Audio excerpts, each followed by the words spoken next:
dead views or biglang pagbagsak ng views. Ito ay madalas mangyari guys kapag hindi nagustuhan ng algorithm ang caption natin. So ito guys yung 4 na madalas na pagkakamali natin sa caption na pumapatay sa ating views at kung paano natin ito aayusin. So ang una guys, masyadong mahaba ang caption at nakakaboring.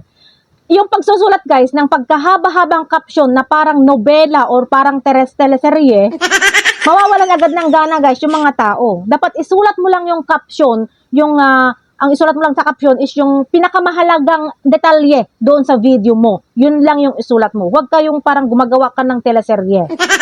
Pangalawa, walang hook. Kapag simpleng paglalarawan lang ang caption mo, tulad ng panoorin nyo ito guys, o di kaya new upload guys, or bagong upload guys, kaya panoorin ninyo.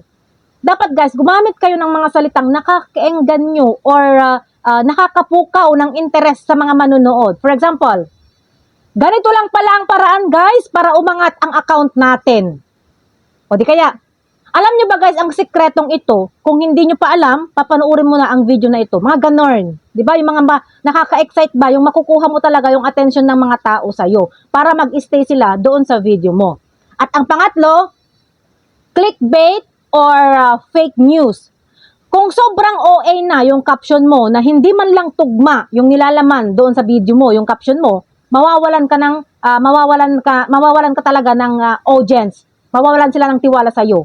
Dapat maging tapat ka sa mga audience mo. Dahil kapag naramdaman ng mga viewers na niluloko mo sila, naglagay ka ng caption na hindi naman tugma, hindi naman related doon sa video mo, lalayasan ka nila, aalis yan agad sila. Kumbaga, isusumbong ng algorithm na pangit ang video mo. Kaya sa susunod, hindi ka na nila papanoorin pa dahil alam na nila yung style mong ganon. Yung engagement bait yung ginagawa mo doon sa clickbait yung ginagawa mo doon sa caption mo na kapag parang nakakaenggan nyo yung caption tapos pag clinic mo yung video, wala naman nangyari. Wala.